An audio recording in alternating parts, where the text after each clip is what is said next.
പ്രിയപ്പെട്ട വിദ്യാർത്ഥികളെ നമസ്കാരം. നമ്മളിന്ന് ശ്രീനാരായണ ഗുരു ഓപ്പൺ യൂണിവേഴ്സിറ്റിയുടെ MA മലയാളം 2ാം സെമസ്റ്റർ ഗദ്യം കഥേതര പാഠങ്ങൾ എന്ന പേപ്പറിലെ preface to Malayalam English dictionary Hermann Gundert എന്ന പാഠഭാഗമാണ് ചർച്ച ചെയ്യുന്നത്. മലയാള ഭാഷയ്ക്കും സാഹിത്യത്തിനും വിലമതിക്കാനാവാത്ത സംഭാവനകൾ നൽകിയ ഒരു പണ്ഡിതനായിരുന്നു ഹെർമൻ ഗുണ്ടർട്ട്. ബാസൽ മിഷന്റെ കീഴിൽ മലബാർ മേഖലയിലാണ് ഗുണ്ടർട്ട് തൻ്റെ പ്രവർത്തനങ്ങൾ നടത്തിയത്. വ്യാകരണം, നിഘണ്ടു, നിരവധി ഗ്രന്ഥങ്ങൾ എന്നിവ മലയാളത്തിന് അദ്ദേഹം സംഭാവന ചെയ്തിട്ടുണ്ട്. ഹെർമൻ ഗുണ്ടർട്ടിന്റെ കൃതികളിൽ പ്രധാനമായ ഒന്ന് പഴഞ്ചൽ മാലയാണ്. 1845 മംഗലാപുരത്തിൽ നിന്ന് കല്ലച്ചിൽ ഇത് പ്രസിദ്ധീകരിച്ചു. അദ്ദേഹത്തിന്റെ പ്രധാനപ്പെട്ട കൃതികളിൽ ഒന്നാണ് പഴഞ്ചൽ മാല. പഴഞ്ചൊല്ലുകളാണ് ഈ ഗ്രന്ഥത്തിലെ പ്രതിപാദ്യം. നിത്യോപയോഗത്തിൽ കണ്ടുവരാറില്ലാത്ത അനേകം പഴഞ്ചൊല്ലുകൾ ഈ കൃതിയിൽ കാണാം. 1860 പ്രസിദ്ധീകരിച്ച ഒരു ഗദ്യ പദ്യ സമാഹാരമായിരുന്നു പാഠമാല.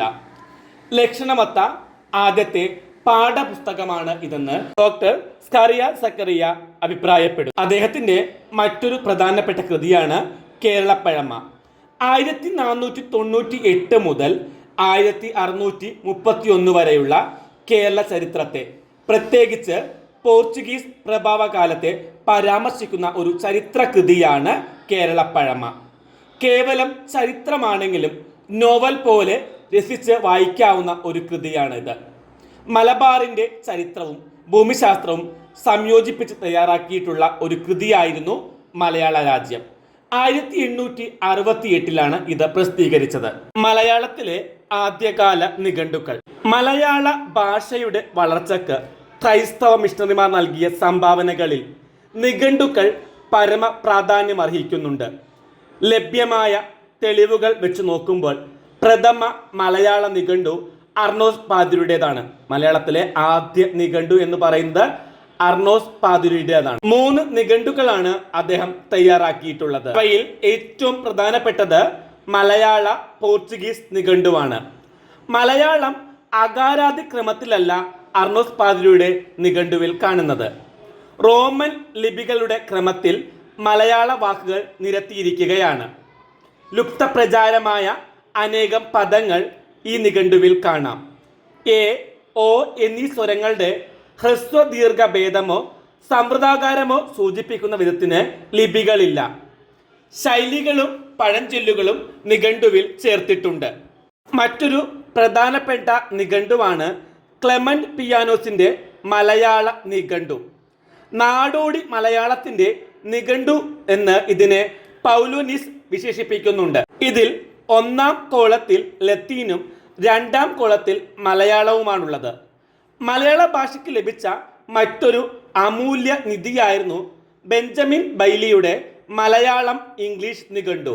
ഈ കൃതി 1846 പ്രസിദ്ധീകരിച്ചത്. 1832 പ്രസിദ്ധീകരിച്ച HS വിൽസന്റെ സംസ്കൃത ഇംഗ്ലീഷ് നിഘണ്ടുവിന്റെ മാതൃകയിലായിരുന്നു ബെയ്ലി തന്റെ ശബ്ദകോശം തയ്യാറാക്കിയത്. ഈ നിഘണ്ടു സ്വാതി തിരുനാൾ രാമവർമ്മ മഹാരാജാവിനാണ് സമർപ്പിച്ചത്. മലയാള ഇംഗ്ലീഷ് നിഘണ്ടുവിനൊപ്പം തന്നെ ഒരു ഇംഗ്ലീഷ് മലയാള നിഘണ്ടുവും 1848 അദ്ദേഹം പ്രസിദ്ധീകരിച്ചിരുന്നു. ഒരു പ്രധാന നിഘണ്ടുവാണ് കോളിൻസിന്റെ മലയാളം നിഘണ്ടു.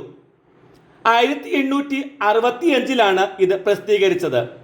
മുൻഷി രാമവാര്യർ, മുൻഷി ചെയ്വള്ളിക്കൽ സുബ്രഹ്മണ്യൻ പോറ്റി മുതലായ പണ്ഡിതന്മാരുടെ സഹായം നിഘണ്ടു നിർമ്മാണത്തിന് അദ്ദേഹത്തിന് ലഭിച്ചിരുന്നു. ബെയ്ലിയുടെ മലയാളം ഇംഗ്ലീഷ് നിഘണ്ടുവിലുള്ളതിനേക്കാൾ കൂടുതൽ പദങ്ങൾ ഈ കൃതിയിൽ ഉണ്ട്.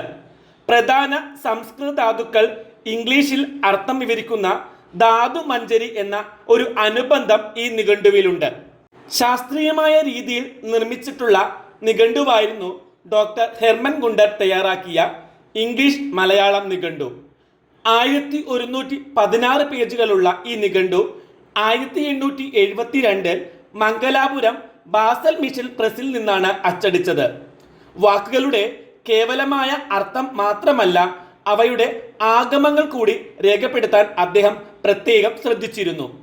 അറബി, പേർഷ്യൻ, ഹിന്ദുസ്ഥാനി, പോർച്ചുഗീസ്, ഇംഗ്ലീഷ് മുതലായ വൈദേശിക ഭാഷകളിൽ നിന്നുള്ള മലയാളത്തിലേക്ക് കടന്നു വന്നിട്ടുള്ള പദങ്ങൾ, ദ്രാവിഡ പദങ്ങൾ, ഒരേ ഭാഷയിലുള്ള പ്രത്യേക രൂപങ്ങൾക്കും അദ്ദേഹം നിഘണ്ടുവിൽ സ്ഥാനം നൽകി. പദങ്ങൾക്ക് ആദ്യമുണ്ടായിരുന്ന അർത്ഥം, ഉപയോഗം കൊണ്ട് പിന്നീട് മാറി വന്ന അർത്ഥം, അലങ്കാര പ്രയോഗങ്ങളിൽ പ്രകടമാകുന്ന പ്രത്യേക അർത്ഥം, പദങ്ങൾ കടന്നുവരുന്ന പഴഞ്ചൊല്ലുകളും തൽഭവങ്ങളാണെങ്കിൽ അവയുടെ തത്സമങ്ങളും നിഘണ്ടുവിൽ ചേർത്തിട്ടുണ്ട്. ഗുണ്ടറ്റിനു ശേഷം വിപുലമായ നിഘണ്ടുക്കൾ മലയാളത്തിൽ ഉണ്ടായിട്ടുണ്ടെങ്കിലും മേന്മയിൽ ഗുണ്ടട്ടിൻ്റെ നിഘണ്ടുവിനോട് ഒപ്പമെത്തുവാൻ ഒന്നിനും സാധിച്ചില്ല എന്നതാണ് സത്യം. വ്യാകരണം സാധാരണക്കാരുടെ വ്യവഹാര ഭാഷ കണക്കിലെടുത്ത് രചിച്ചതാണ് ബിഷപ്പ് ആഞ്ചലോ ഫ്രാൻസിസിൻ്റെ വ്യാകരണം. പുസ്തകം 1-ാം പേജിൽ കർമ്മലീത്ത സഭാംഗമായ വിശുദ്ധ ത്രേസ്യായുടെ ആഞ്ചലോ ഫ്രാൻസിസ് മെത്രാപ്പോലീത്ത രചിച്ച മലയാള ഭാഷാ വ്യാകരണം എന്ന് വ്യക്തമായി രേഖപ്പെടുത്തിയിട്ടുണ്ട്. അർണൂസ് പാതിരിയുടെ പോർച്ചുഗീസ് ഭാഷയിൽ രചിച്ച മലയാള വ്യാകരണം പ്രധാനപ്പെട്ട ഒരു കൃതിയാണ്. അദ്ദേഹം വരമൊഴിയുടെ വ്യാകരണമാണ് രചിച്ചിരിക്കുന്നത്. കൃത്യമായി വ്യാകരണത്തിൻ്റെ പരിധിക്കുള്ളിൽ വരുന്ന കാര്യങ്ങൾ, രൂപപ്രക്രിയ, വാക്യവിചാരം എന്നിവയാണ് ഈ വ്യാകരണ ഗ്രന്ഥത്തിൽ ഉള്ളത്. ലിപി, വർണ്ണം, അക്ഷരം, സന്ധി തുടങ്ങിയവയൊന്നും അദ്ദേഹം സ്പർശിച്ചിട്ടില്ല. ഈ കൃതിയുടെ ചില സവിശേഷതകൾ നോക്കാം. നാമങ്ങളെ അദ്ദേഹം 4ആയി വർഗീകരിച്ചു. 1. ഹ്രസ്വമായ അകാരത്തിലോ ഉകാരത്തിലോ അവസാനിക്കുന്നവ. 2. ദീർഘമായ അകാരത്തിലോ ഇകാരത്തിലോ അവസാനിക്കുന്നവ. 3. അൻ എന്ന് അവസാനിക്കുന്നവ. 4. അം എന്ന് അവസാനിക്കുന്നവ. വിഭക്തി ചേർച്ചയിൽ ഓരോ വിഭാഗത്തിനും ഏകവചനത്തിലും ബഹുവചനത്തിലുമുള്ള പ്രത്യേകതകൾ രേഖപ്പെടുത്തിയിട്ടുണ്ട്. വർത്തമാനകാലരൂപം മുൻനിർത്തിയാണ് ക്രിയകളെ വർഗീകരിച്ചിരിക്കുന്നത്. ഭാഷയിൽ അനുപ്രയോഗങ്ങൾക്കുള്ള പ്രാധാന്യം ചൂണ്ടിക്കാട്ടിയിട്ടുണ്ട്. സമാസം എന്ന പേര് ഉപയോഗിക്കാതെ തന്നെ സമാസത്തെക്കുറിച്ച് അദ്ദേഹം ചർച്ച ചെയ്യുന്നു.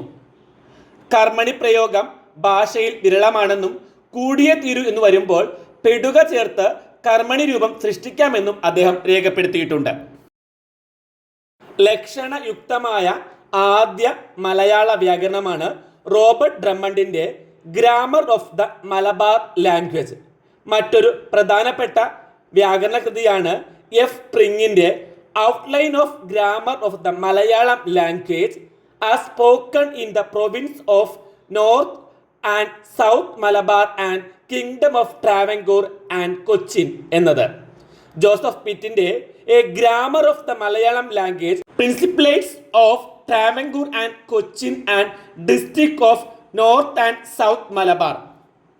സ്പ്രിങ്ങും പീറ്റും കേരള ഭാഷയ്ക്ക് നൽകിയിരിക്കുന്ന പേര് മലയാളിം എന്നാണ്. ഭാഷയിലെ വർണ്ണങ്ങൾ, ലിപിമാല, വാക്യഘടന, സന്ധി കാര്യങ്ങൾ, ലിംഗവചന വിഭക്തി ഭേദങ്ങൾ, ക്രിയാരൂപങ്ങൾ എന്നിവയെല്ലാം ഈ 3 വൈയാകരണന്മാരും സൂക്ഷ്മമായി പരിശോധിച്ചിട്ടുണ്ട്. ധാരാളം ഉദ്ധരണികൾ ഇവരുടെ വ്യാകരണങ്ങളിൽ കാണാം.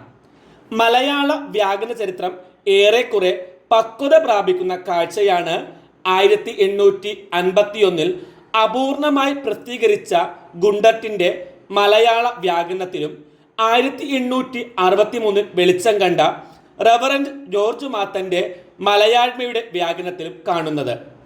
മലയാള ഭാഷയിലുണ്ടായ ആദ്യത്തെ സമ്പൂർണ്ണ മലയാള വ്യാകരണം എന്ന ബഹുമതിയാണ് മലയാഴ്മയുടെ വ്യാകരണത്തിനുള്ളത്. ആദ്യകാല ഗ്രന്ഥങ്ങളുടെ ഇംഗ്ലീഷ് അവതാരികൾ, ആമുഖങ്ങൾ മിക്കതും ഇംഗ്ലീഷ് ഭാഷയിലാണ് തയ്യാറാക്കിയിട്ടുള്ളത്. വർത്തമാന പുസ്തകത്തിൻ്റെ അവതാരിക 1786 പാറേമാക്കൽ തോമാ കത്തനാർ രചിച്ച ഈ കൃതിക്ക് ഇൻട്രഡക്ഷൻ എന്ന തലക്കെട്ടോടു കൂടിയ അവതാരിക രചിച്ചത് ഡോക്ടർ പ്ലാസിഡ് ജെ പൊടിപ്പാറയാണ്.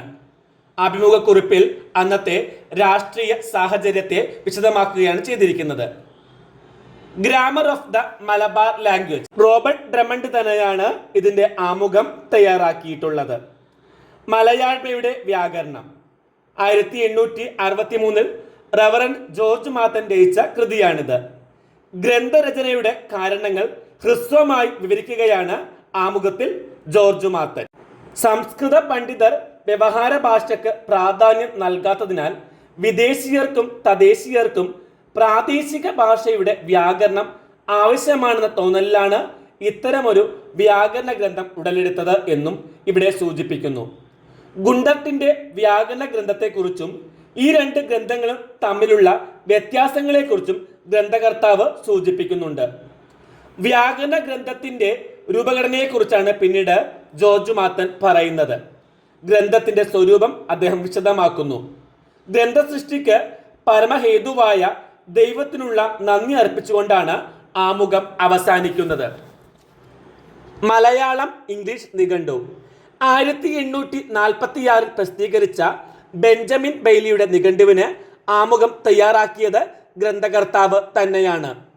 ഇംഗ്ലീഷ് ഭാഷയിൽ പരിജ്ഞാനം നേടാൻ ആഗ്രഹിക്കുന്ന സ്വദേശി വിദ്യാർത്ഥികൾക്ക് ഉപകരിക്കുമെന്ന് അദ്ദേഹം സാക്ഷ്യപ്പെടുത്തുന്നു. Preface to a Malayalam and English dictionary, Hermann Gundert. Malayalam English നിഘണ്ടു രചനാ കാലയളവിൽ ഗുണ്ടട്ട് സഞ്ചരിച്ച മാർഗങ്ങളെക്കുറിച്ചുള്ള ചില ധാരണകൾ ആമുഖത്തിൽ നിന്ന് ലഭ്യമാകുന്നുണ്ട്. നിഘണ്ടുവിന് ആവശ്യമായ സാമഗ്രികൾ ശേഖരിക്കപ്പെട്ട സ്രോതസ്സുകളെക്കുറിച്ചും രചനാവേളയിൽ അനുഭവപ്പെട്ട ബുദ്ധിമുട്ടുകൾ, ഭാഷാപരമായ പ്രശ്നങ്ങൾ തുടങ്ങിയവയെക്കുറിച്ചുമൊക്കെ ഗുണ്ടട്ട് അക്കമിട്ട് വിശദമാക്കുന്നു. 25 വർഷത്തെ ഭാഷാ പഠനത്തിലൂടെ ഈ ദൗത്യത്തിനാവശ്യമായ സാമഗ്രികൾ, ജാതി, തൊഴിൽ, വാമൊഴി വഴക്കം, വിവിധ ജില്ലകളിലെ രേഖകൾ, എല്ലാ പ്രായത്തിലുമുള്ള ഗദ്യ പദ്യ രചയിതാക്കൾ തുടങ്ങിയ എല്ലാ സ്രോതസ്സുകളിൽ നിന്നും ശേഖരിച്ചു. ഇതിനായി സ്വീകരിച്ച സാഹിത്യത്തിന്റെ ലിസ്റ്റ് ചുരുക്കെഴുത്ത് എന്ന തലക്കെട്ടിൽ ചേർത്തിട്ടുണ്ട്. മലയാളം തമിഴ് വാക്കുകൾക്കിടയിൽ അതിർത്തി രേഖ വരയ്ക്കുന്നത് ബുദ്ധിമുട്ടാണ്. ഇവ രണ്ട് ഭാഷകൾ എന്നതിലുപരി ഒരേ ദ്രാവിഡ കുടുംബത്തിലെ രണ്ട് ഭാഷാഭേദങ്ങൾ എന്ന് പരിഗണിക്കുന്നതാവും നല്ലത്. പല തമിഴ് പദങ്ങളും പ്രാദേശികമായും പദസമുച്ചയങ്ങളിലും മറ്റും ഉപയോഗിക്കുന്നുണ്ട്. അത്തരം പദങ്ങൾ എന്ന് രേഖപ്പെടുത്തുന്നു. ഭാഷയുടെ ചരിത്രത്തിന്റെ നിഘണ്ടു എന്നതിനാൽ തന്നെ അവയെ ഒഴിവാക്കാൻ സാധ്യമല്ല. സംസ്കൃത അക്ഷരമാല അവതരിപ്പിക്കുന്നതിന് മുമ്പുള്ളതുപോലെ രചിക്കപ്പെട്ടതും പോർച്ചുഗീസുകാരുടെ ആഗമനത്തിന് നൂറ്റാണ്ടുകൾക്ക് മുമ്പുള്ളതുമായ ഏറ്റവും പഴയ മലയാള കൃതിയാണ് രാമചരിതം. പല പുരാതന പദങ്ങൾക്കും രാമചരിതമാണ് ആധികാരികം. ജനകീയ സാഹിത്യങ്ങളായ പുരാണ ഗ്രന്ഥങ്ങളിൽ കാണുന്ന ദ്രാവിഡ പദങ്ങൾ ഒഴിവാക്കിയിട്ടില്ല. ഒരു മലയാള നിഘണ്ടുവിലേക്ക് സംസ്കൃത പദങ്ങളുടെ അളവ് നിർണയിക്കുക എന്നത് ഇതിലും വലിയ ബുദ്ധിമുട്ടുള്ള സംഗതിയാണ്. ഈ നിഘണ്ടു സംസ്കൃത വിദ്യാർത്ഥികളുടെ ഉപയോഗത്തിന് വേണ്ടിയുള്ളതല്ലാത്തതിനാൽ നല്ല മലയാളം നിർമ്മാണത്തിന് ആവശ്യമായ പദങ്ങൾ മാത്രം തിരഞ്ഞെടുത്ത് ഉൾപ്പെടുത്തണം എന്ന ചട്ടമാണ് സ്വീകരിച്ചത്. കാവ്യാത്മക പ്രയോഗത്തിൽ ഒതുങ്ങി നിൽക്കുന്ന പദങ്ങളുടെ പ്രധാന അർത്ഥം മാത്രം രേഖപ്പെടുത്തുക, മലയാളത്തിൽ സാമാന്യ ഉപയോഗപ്രദമായത് എന്ന് അംഗീകരിക്കപ്പെടുന്ന ധാതുക്കൾ സ്വീകരിക്കുക തുടങ്ങിയവ. തെക്കൻ കേരളത്തിൻ്റെയോ തിരുവിതാംകൂറിൻ്റെയോ പ്രത്യേകതകൾ കോട്ടയം പ്രസിന്റെ പ്രൊഡക്ഷനുകളിൽ നിന്നും പോർച്ചുഗീസ്, ഇറ്റാലിയൻ മിഷണറിമാർ സമാഹരിച്ച നിഘണ്ടുവിൽ നിന്നും ശ്രദ്ധാപൂർവം ശേഖരിച്ചിട്ടുണ്ട്. വടക്കൻ കേരളത്തിൻ്റെയോ മലബാറിൻ്റെയോ ഭാഷകൾക്ക് കൂടുതൽ പരിചരണം. ഓരോ വാക്കിൻ്റെയും ഉത്ഭവം കണ്ടെത്താൻ എഴുത്തുകാരൻ ഉടനീളം ശ്രമിച്ചത് കാണാം. വിശ്വസനീയമായ അധികാരികളിൽ നിന്ന് ഉദാഹരണങ്ങൾ എടുത്തിട്ടുണ്ട്. മുഴുവൻ മലയാള ഭാഷയുടെയും വിശ്വസ്തമായ ഒരു ചിത്രം അവതരിപ്പിക്കുക എന്ന ലക്ഷ്യത്തോടെ ഭാഷയിൽ കടന്നുകയറിയ അന്യഭാഷാ പദങ്ങളെ ഒഴിവാക്കാനുള്ള സ്വാതന്ത്ര്യം എഴുത്തുകാരന് തോന്നിയിട്ടില്ല. നൂറ്റാണ്ടുകളുടെ വാണിജ്യവും പുതിയ നിയമങ്ങളും കലകളും ഉപയോഗിച്ച് വിദേശ വിശ്വാസങ്ങളെയും ആയുധങ്ങളെയും കീഴടക്കി ഈ തീരത്ത് കൊണ്ടുവന്ന പേർഷ്യൻ, അറബി, ഹിന്ദുസ്ഥാനി, പോർച്ചുഗീസ്, ഇംഗ്ലീഷ് പദങ്ങൾ നിരോധിക്കുവാൻ സാധ്യമല്ല.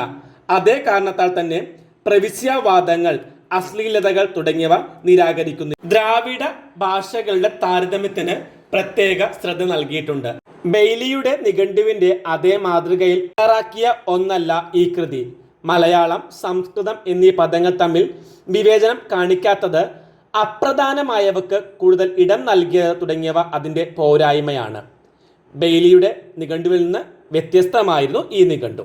പ്രത്യേകമായി ശ്രദ്ധിച്ച് പഠിക്കേണ്ടതാണ് മലയാളത്തിലെ ആദ്യകാല നിഘണ്ടു എന്നത്. എസ് ചോദിക്കാൻ സാധ്യതയുണ്ട്. അതുപോലെ തന്നെ ഗുണ്ടട്ടിൻ്റെ മലയാളം ഇംഗ്ലീഷ് ഡിക്ഷണറിക്ക് മലയാള ഭാഷാ ചരിത്രത്തിലുള്ള സ്ഥാനം വിശകലനം ചെയ്യുക എന്നത്. ഈ ക്ലാസ് നമുക്കിവിടെ അവസാനിപ്പിക്കാം. മറ്റൊരു ക്ലാസ്സുമായി കാണും വരെ എല്ലാവർക്കും നന്ദി, നമസ്കാരം.